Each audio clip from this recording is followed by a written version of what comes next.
Welcome. I am so glad you've joined me for this presentation, The ABCs of Photo Organizing. My goal today is to help take you from feeling completely overwhelmed with the amount of photos that you're taking to feeling a sense of relief and have a plan in place so that you can get started on this really important topic. So are you ready to get started? I'm going to take you up to my presentation. So again, the ABCs of Photo Organizing, sponsored by our wonderful partner, NixPlay. So look at that number. So if you're sitting there feeling like you have more photos than anybody else, I promise you, you are not the only person who has this problem. There are over 1.7 trillion printed photos that are languishing in shoeboxes and drawers and old faded albums, in the envelopes they came in, right, in boxes and bins. We saw that in the chat when we first got started, people saying, what were the two words that best describe your photo collection? And it was amazing to read the hundreds of people that were saying, overwhelmed, in bins, in boxes, thousands on my computer that I don't know what to do with. You're not alone. And in fact, over 1 billion digital photos are taken every year.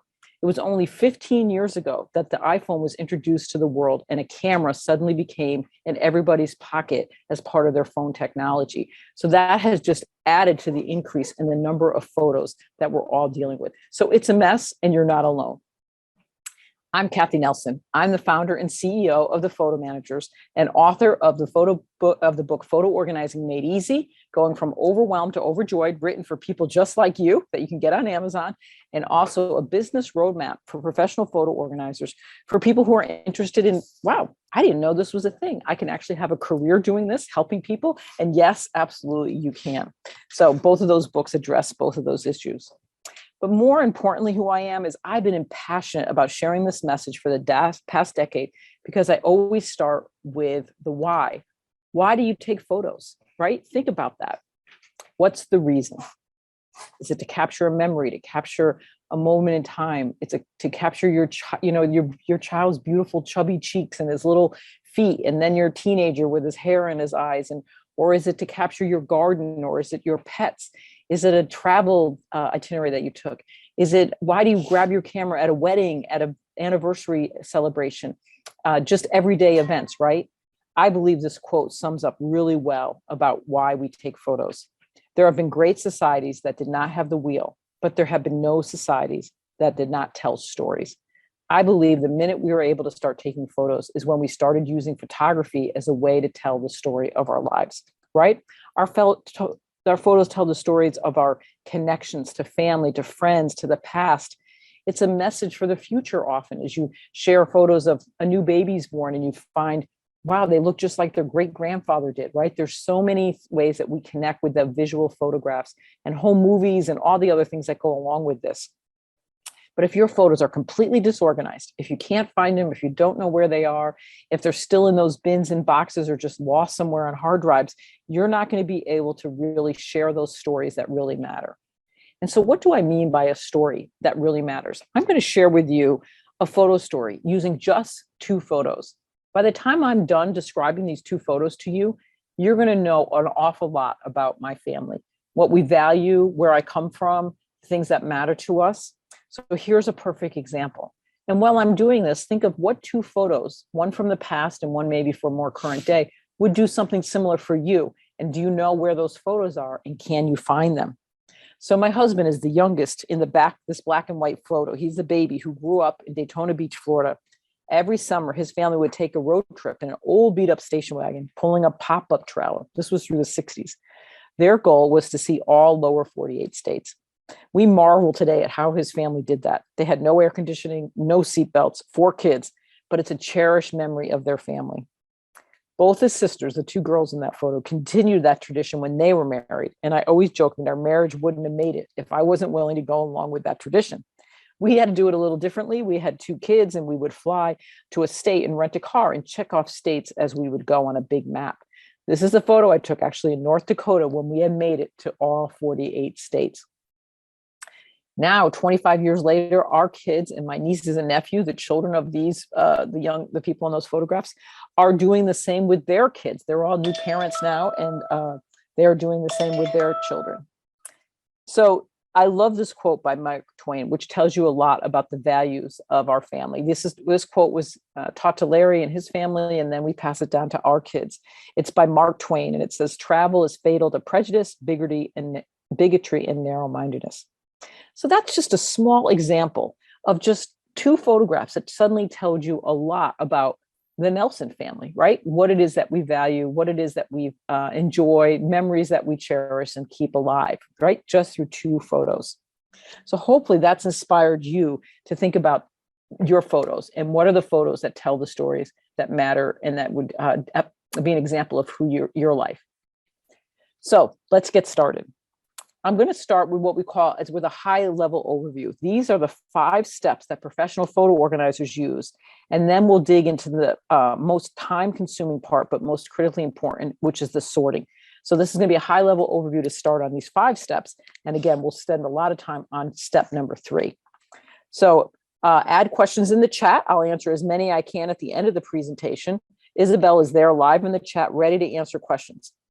And we will announce the 10 winners of the book giveaway at the end, whether you're here live with me during this presentation or you're watching this recording. So the 5 steps are, the first one is you really need to set a goal. What is your end goal with your photo organizing project? Are you interested in passing down a photo legacy? Are you downsizing and want to pass on photos to the next generation? Take your time to think about this, because knowing your goal and your reason why will help you stay motivated. And it also can help if there's a deadline. Is there a wedding coming up or an anniversary? I know my son's getting married in the next year, and suddenly I have a goal to start getting the right photos together and of him and also his fiance, so that I can put together one of those really fun montages of them as little babies and children, and then meeting, and then so there won't be a dry eye in the probably at the rehearsal dinner, right? So I have a goal to get that done. It's really helpful to have a goal. The next step is to collect your photos into one place and take an inventory so that you will know what you have. We've created handouts with easy to fill out forms that you can that are going to help you with this process. It's linked in the email where you got this recording, where you're getting the recording, or it's linked there in the chat. So collecting your photos into one place. That means if you can set up like a small table in a corner of your living room or dining room or something, you want to start going on a hunt and gather where you pull all the albums, all the frame photos, all the external hard drives, iPhones, boxes of photos, and get them in one place. And again, we have these great forms that you can start getting at your arms around the project. Many people significantly underestimate how many photos they have. It's not uncommon for people to be shocked. And in that process, you want to make, I have 5 blue albums, 7, red albums. I have 6 loose boxes of loose photos, 3 bins. You just want to make sure that you have an understanding of what you have. The third, which takes the most time, that I'm going to focus on today, is called the sorting process. And I created an easy to remember acronym called the ABCs, S, C, and S, ABCS of photo organizing. I created that many years ago to help people visualize the process. And I've always get wonderful reviews on that. And I think you'll find it really helpful. The 4th step is really important, is the save. You want to scan the printed photos and slides, or you want to hire a professional to do that for you, because that's how you're going to save these photos, right? If you're saving your digital photos, you want a digital photo hub on your computer, and you want to make sure that you have them on an external hard drive. So that's an important part of the process. We're not going to get into that in depth today, but saving is really important. And then last of all, though, the most fun of this whole thing and why we do it is the ability to share those photos, right? You want to share them with family and friends through photo books or slideshows like I'm talking about doing for my son, or a Nick's Play photo frame, right? Is a great way for people to have access to seeing those photos. So they're no longer trapped in albums or boxes and drawers and on your computer or phone. So are you ready for the ABCs of photo organizing? First, you're going to need to have some supplies. This is specifically for printed, and then I'll talk a little bit about digital. Here are some tools that will really help you when you begin this process. Dental floss or a craft spatula can really help you get those photos that are adhered to those magnetic albums off of those pages. A notebook and a camera, because you're going to want to document this process. You don't want to have to keep going back wondering what photos are in this album or what photos are in this box. As you start to learn what's in the photo boxes, in the albums stuff, you want to jot that down on on a sticky note or something. Make sure you place it on there, take a photograph quickly as a way to document this process so you don't have to repeat these steps over and over again. You're going to want to have gloves and a mask. It's not hard to have a mask today, but when you're opening up old boxes of photos and stuff, they can be very musty and mold spores can be in there. You might find yourself sneezing and things. So you want to make sure that you have those handy. Sticky notes and index cards are really helpful. Again, you don't want to repeat the process. As you're going through your photos, you want to take good notes on both index cards or sometime on sticky notes so that you don't have to go back and do it all over again. Lots of boxes, non-archival OKs when we talk about the sorting process, and multiple garbage bags, because I'm going to give you permission to throw away a lot of your photos. Now, with digital photo organizing, you want to make sure that you have an external hard drive that you can use to back up your photos as well, and a good computer that can handle probably the volume of photos that you might have digitally. All right, so let's talk about the first one. The A, as you start to go through those photos, right, you want to ask yourself, is this photo album worthy, right? What do I mean by that? These pictures are the best of the best. They're the ones that belong maybe in an album, or they're the memories that you would mourn most if you lost them. Right now, today, we have fires and hurricanes and tornadoes and floods sweeping through communities all the time. What are the photos that you would think about that you would just be heartbroken you lost? It's not your entire photo collection, right? Those are the photos that we call the A photos. Doesn't mean that you have to put them in an album, but we use that just as a visualization for you to understand. These are your best of the best. These are the ones you want to make sure that you digitize, that you back up, and you share and display them into the future. Okay, so those are your A. You're going to add them into your A containers or pile that you've created, that you've added an index card or sticky note on it. Or when you're working with digital photos, you're going to create an A folder, or you're going to do favorite and albums of favorites and things like that. Okay, so that's the A. Next is the B. These are the photos that are stored in a box or that you back up. They support the A photos, but you're not sure if these are the ones you want to keep. This is so hard, right? Because it's so hard to decide, is that an A photo or a B photo? So this alleviates some of that pressure that you feel. Also, we all tend to take too many photos at one time, right? Every photo collection has multiple photos of trying to get where everybody's looking at the camera and smiling. Today with our digital photos, that's gotten crazy. I just came back from a wonderful hiking trip in Scotland, and we'd hand a stranger our phone, right? And stand in front of a castle or something. And the stranger people love to help you, right? And they'd say, oh, but I'm going to take, multiple photos to make sure you get the right one. And 25, they hold their finger down. And I suddenly have a burst of 25 or 30 photos. Which you really need to delete, right? But that's an example of what has happened with the number of photos. Same thing with our printed photos. So these are the ones that you just can't let yourself part with, right? You might want to have access to them at some point. You might want to go back through them. These are the photos that are going to be archived for safekeeping, but you don't necessarily have to digitize these right away. This can save you some money as well if you want to just digitize the A photos. I love to tell people always, in this the B container, whether it's a bin or whatever, you want to leave a note that says, if you open this, I've gone on and passed on, and you open this box, you have my permission to throw these photos away. Too often people inherit boxes and bins of family photos that nobody went through, and they just feel heartbroken. They can't bring themselves to throw the photos away, and they feel a sense of burden and responsibility, and they don't know what to do with them. So you want to alleviate that. For your kids will really thank you if you do that for them. So these are your B photos, and just go ahead and put them in the box. Now, even more importantly, though, are the C photos, because yes, you can throw photos away. I want you to think about that for a minute. What is it you think that keeps you from throwing photos away?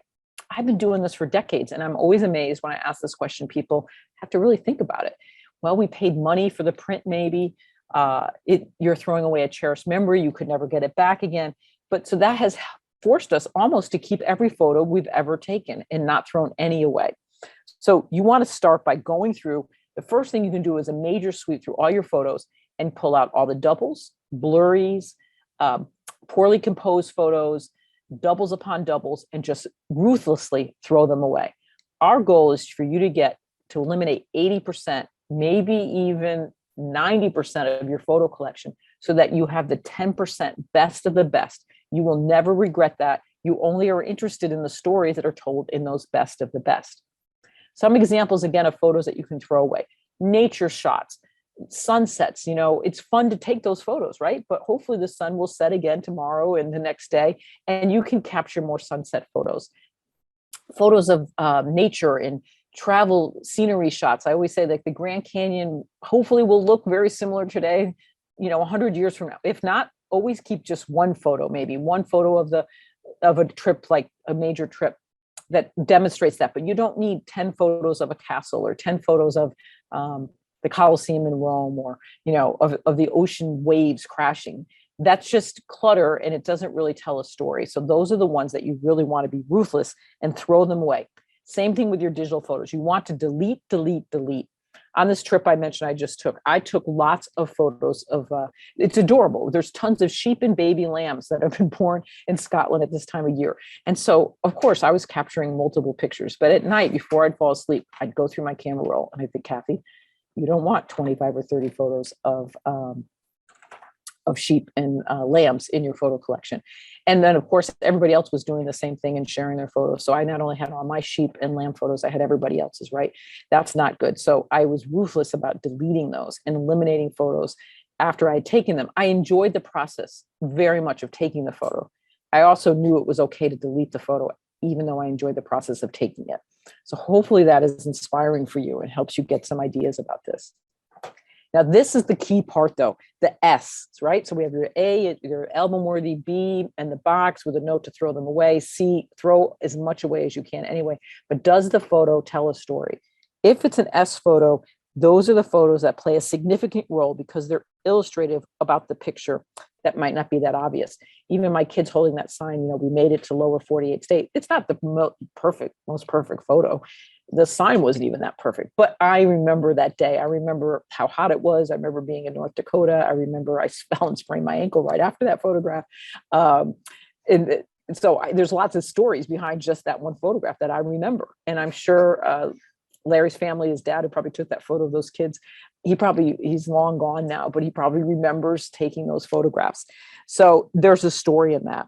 A picture of a single tree in a backyard may seem meaningless to me if I looked at it, but that full-grown tree in the front of your house was planted by your grandfather right when you were born.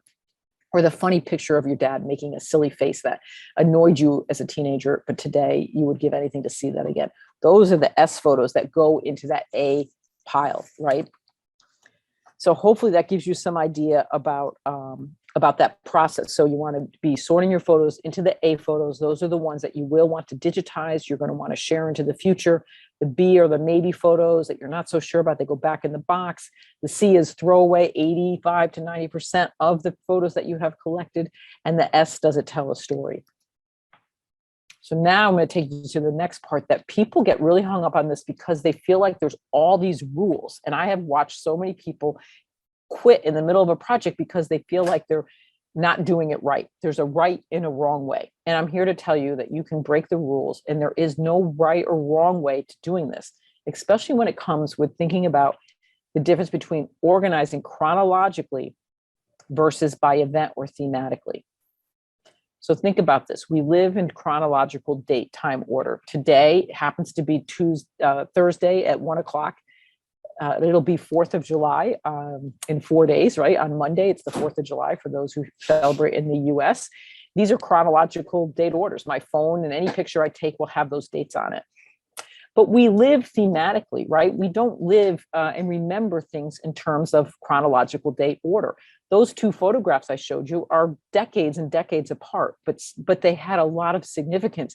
There could have been volumes of albums filled with other photos between those, but they weren't as important as the theme of that photo, which is that we're a family that loves to travel and value that and have shown our kids the United States, or that was something that we chose to do. Some people go to baseball parks or state capitals. I mean, there's all sorts of things that families do that make them unique, that they enjoy as part of a family ritual or tradition.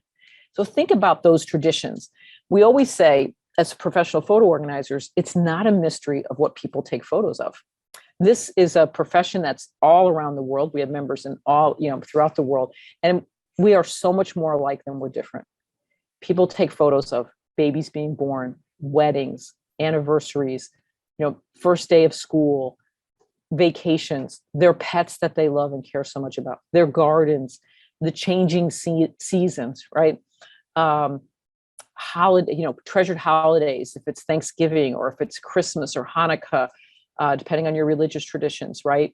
The 4th of July can be a very traditional, for some families, there are a lot of traditions around letting off fireworks, or Halloween can be for some families, they love dressing up or decorating their yard, right? All of these things, it's really not a surprise what people take photos of.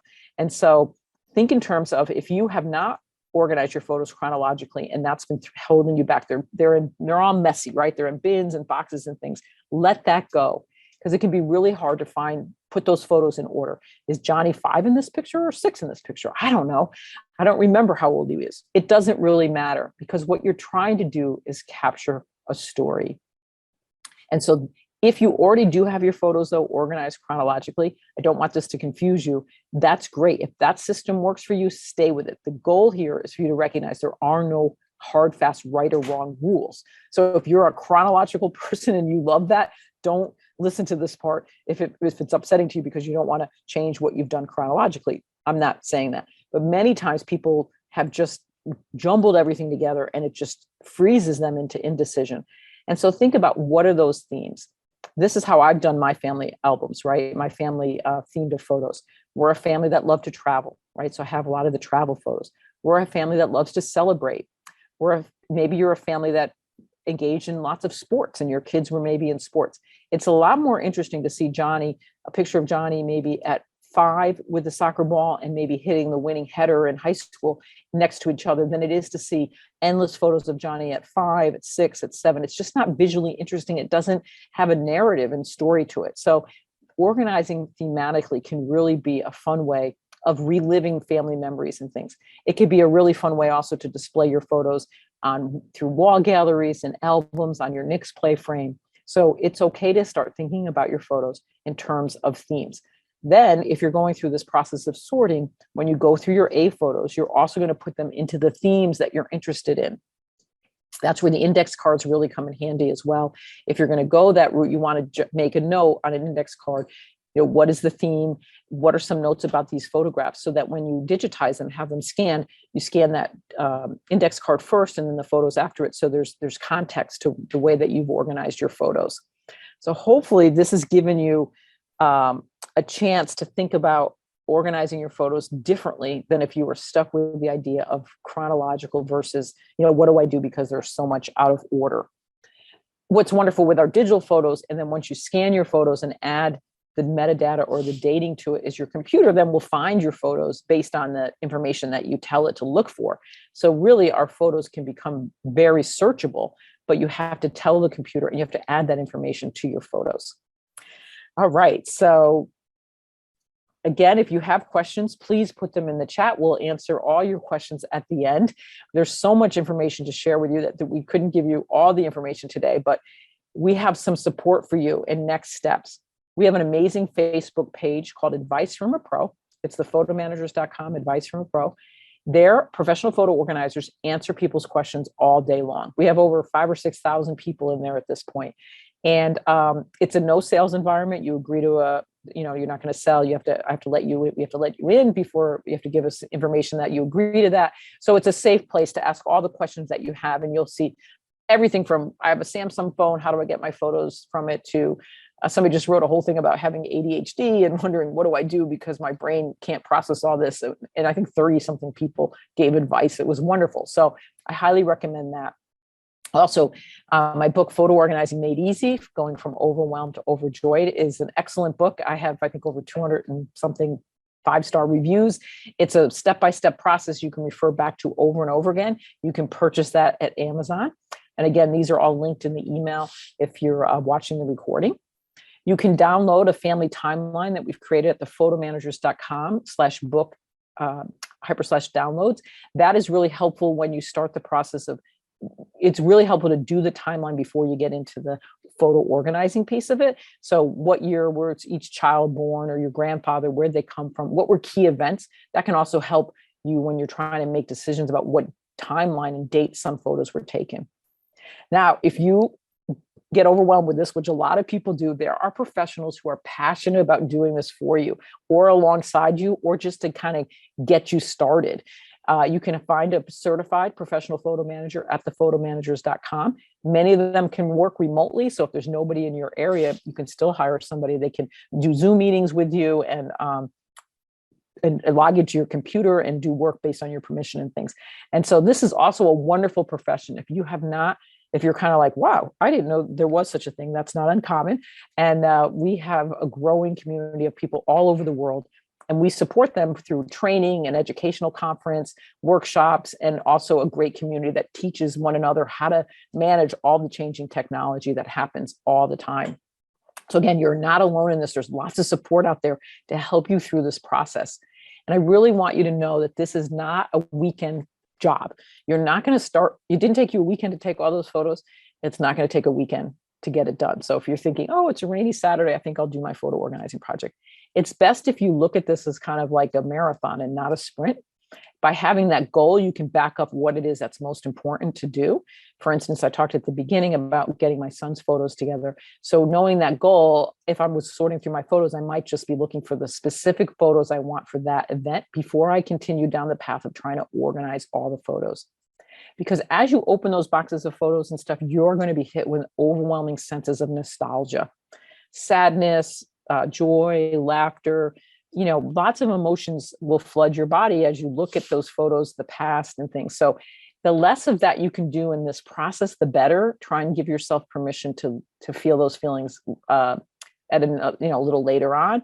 Maybe set a timer if the emotions are intense. Tell somebody what you're doing so you're not feeling completely overwhelmed. So it's normal to feel all those feelings. I wanted to prepare you for that and to know you're not alone in that, and it's okay.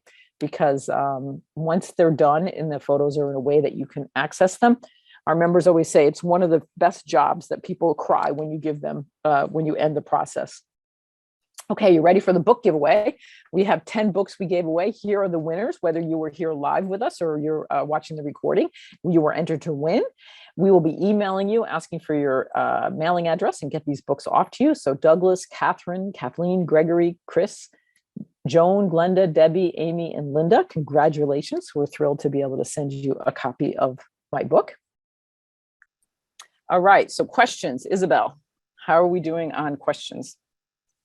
We don't have too many questions yet, so go ahead and add those to the chat, but we do have a few. So let's get started with one from Carol. Are the photo sticks something one should purchase?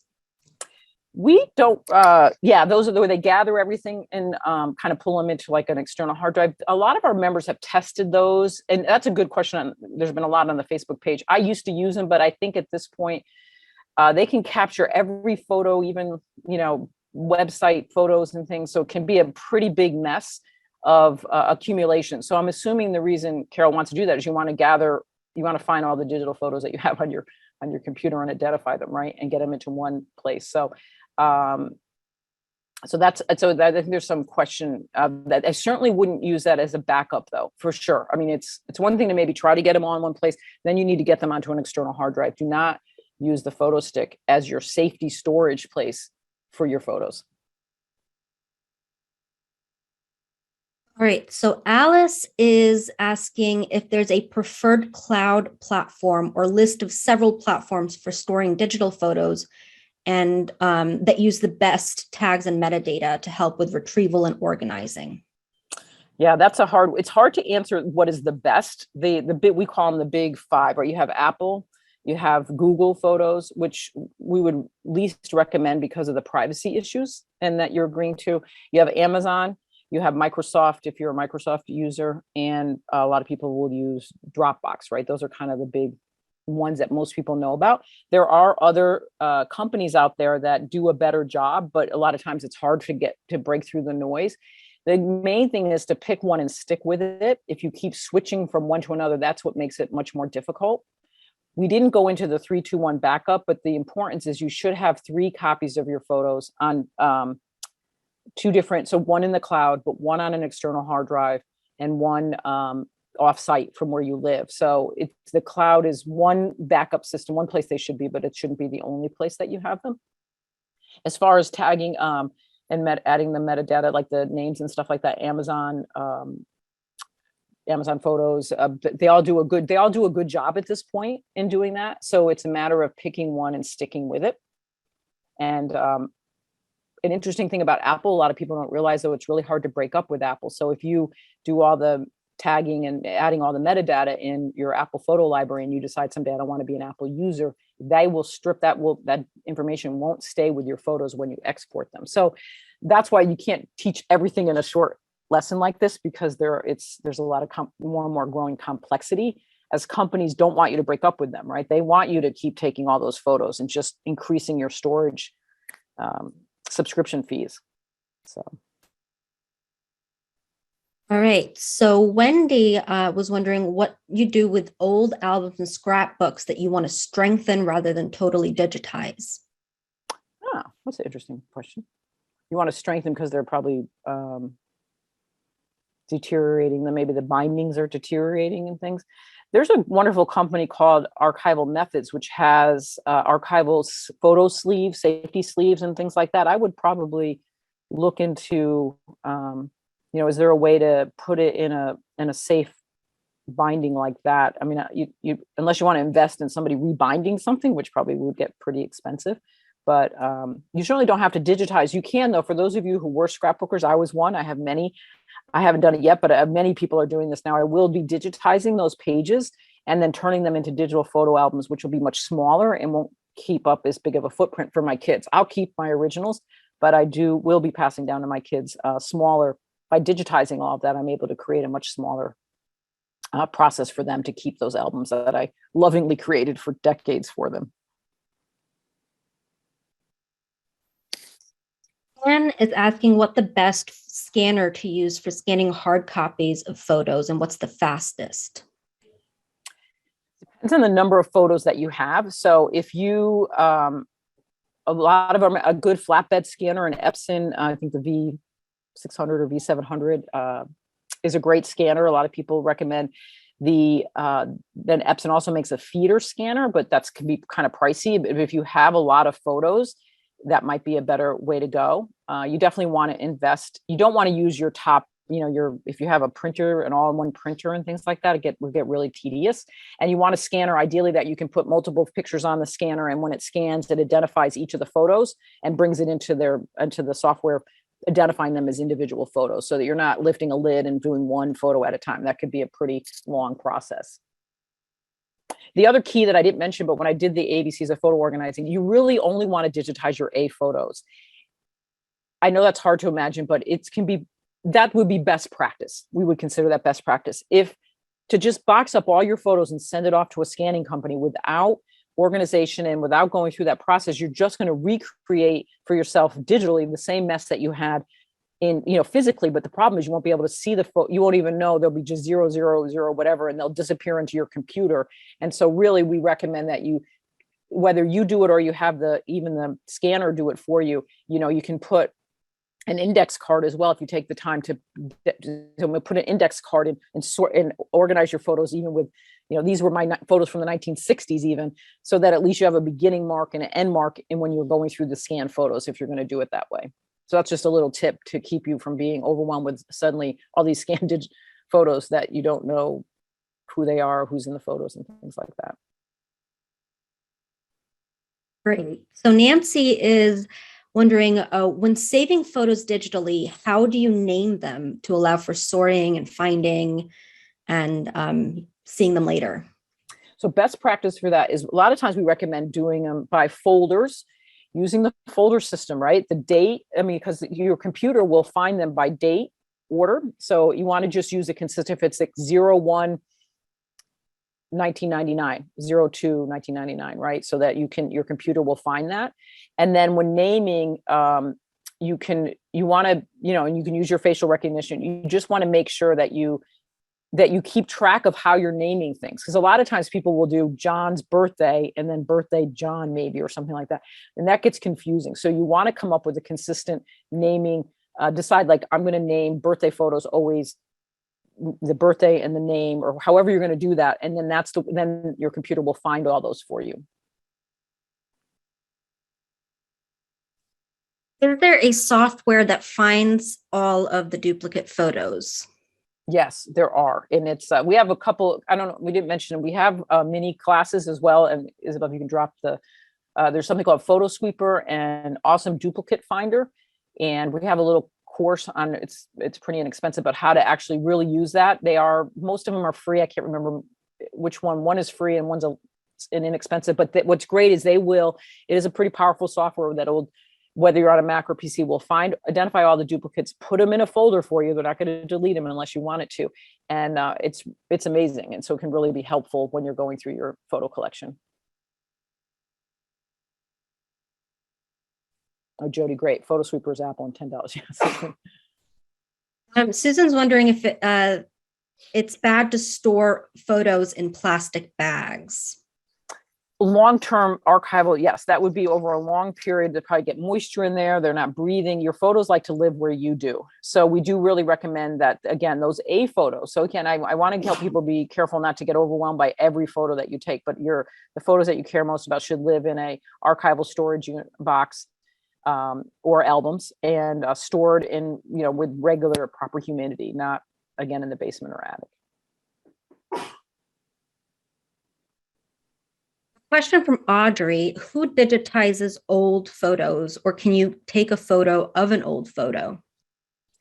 Taking a photo of an old photo will not reproduce the photo in a good way unless you're a professional photographer with the right kind of lighting and things like that. But so there's lots of professionals that scan photos. You can go to the photo managers, the photoorganizers.com, and look for a photo organizer near you. If there's nobody near you, you can reach out. Sometimes people will drive and pick up. There are also companies that do digitization that will digitize your photos for you. And again, you want to be careful that I always really recommend, there's such a tendency as humans, we want to go with the cheapest option, but a lot of times, especially with your photos, the lowest price is probably not going to be I wouldn't consider that the best option always. You want to make sure they're going to scan them at 600 DPI, and they're returning them to you on an external hard drive. If you don't want to put your photos in the mail, then that's where it helps looking for somebody local you can just like personally drive them over, or they'll come and pick them up from you. I think you answered Mark's question just now, but if you want to repeat it, what resolution should you use to scan hard copy photos? We recommend 600 DPI. That's more than enough. You're probably not going to blow these photos up into larger photos, but that will give you the best quality of your photo at that level. And Stu wants to know about the PhotoMine app and if that's good for scanning. We have a wonderful relationship with PhotoMine as well, as people who love photos and things. But if you're just looking to capture your photos and have them in a cloud storage, and you're not looking to reproduce those and print them ever again, then it could be a fine app on your phone. But if you're ever going to want to print those, it doesn't scan at the resolution. It won't be the quality. Any phone apps can't possibly duplicate what a scanner can do. So again, it becomes a matter of degrees of what it is that you want to accomplish. So we've been talking a lot about photos, but can you address video and what you do with, camcorder cassettes? Yeah, because always in those boxes of photos are going to be those old home movies, right? Home movies, 8mm film, camcorders, VCR. Who has a VCR today?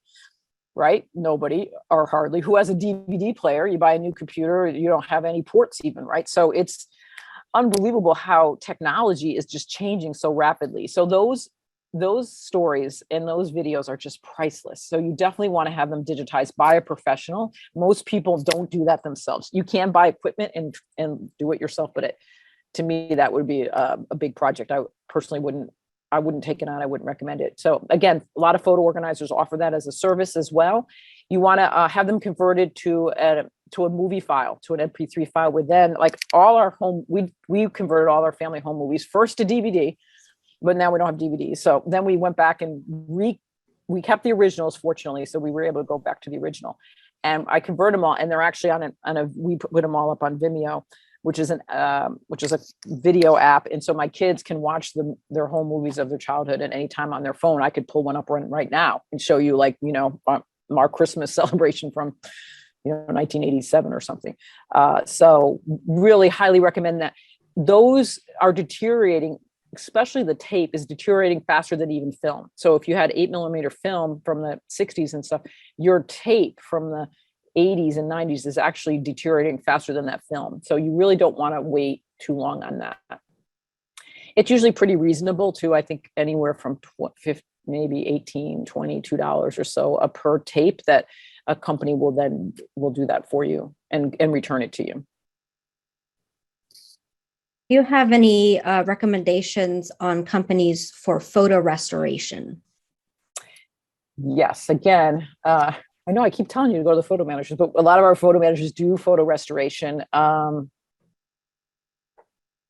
Yeah, because otherwise the companies that I know of are B2B, so they're business to business, they're not business to consumer. But professionals that understand Photoshop and can do it's amazing. They can bring photos back to life in a minute. And that can be done by anybody anywhere. If you scan the original photo and you upload it, then somebody can work on that and return it to you all through the computer, and you don't have to actually bring a physical copy to somebody.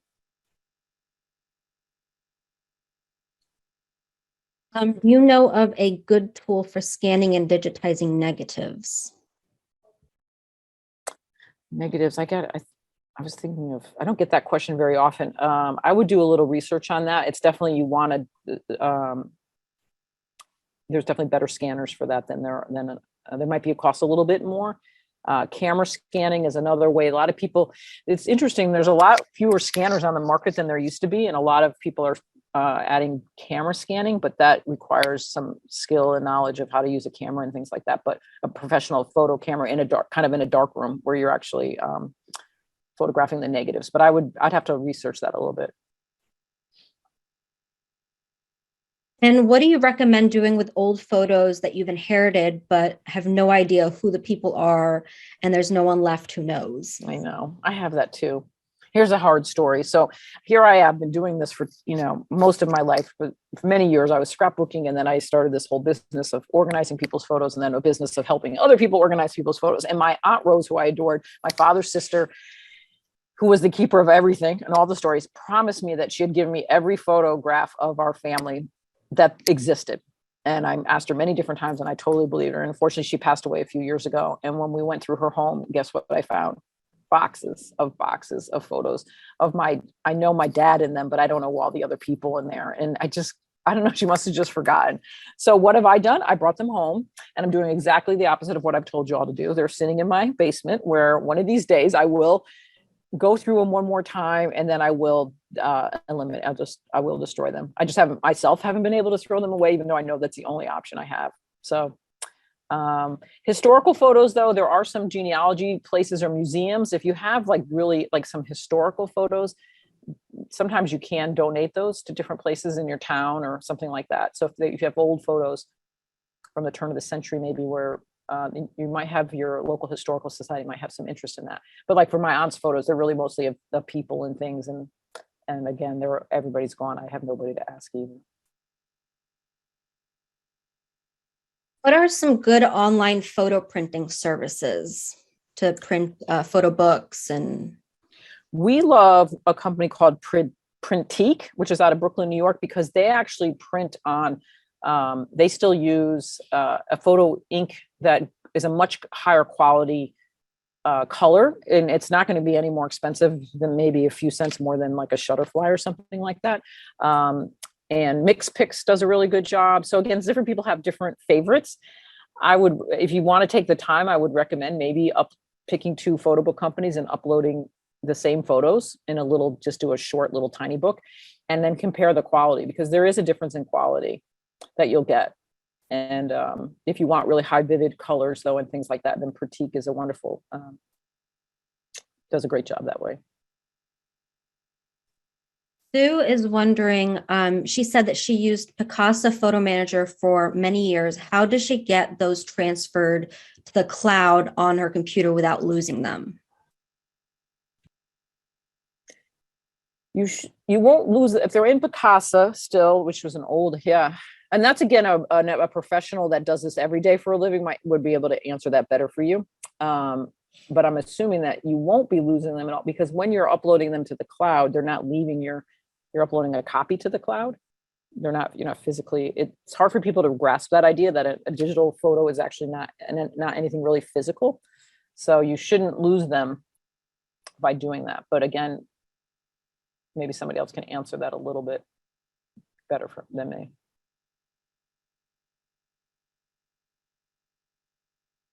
Yeah, Jody said, okay, they're not actually in Picasa, right? Okay, yeah. We have some photo organizers on here who who can answer some of those questions. I think we got through most of the questions. If anyone else has any other questions for Kathy.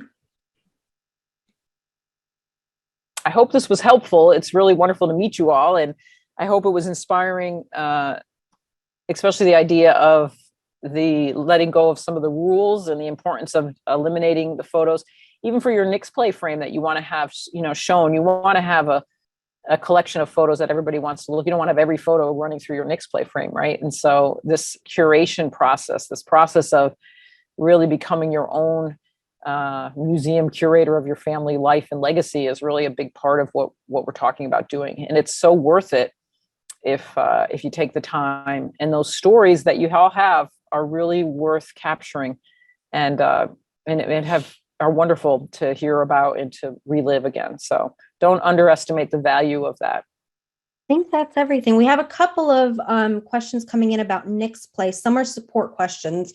So if you have questions about how to delete photos from Nix Play, reach out to Nix Play directly. Unfortunately, we can't answer those questions. And also join our Facebook group, Advice from the Pros, if your questions were not answered today. We'd be happy to answer those in there. And we also have a lot of pros in there who are always happy to answer your questions and help you on your journey. Yeah. And hopefully, my book, and then we have the classes and things. I will be doing a series of these for Nix Play, so you can't do everything in, up to almost an hour, and you've been a great audience throughout this whole process, but we will be doing a series, and we'll address different topics, and over time, I forget what the next ones are, but we do quite a few of these and help people slowly chip away at it again. So thank you so much for your attention today and your time, and I hope you feel inspired and excited to get back into capturing those memories.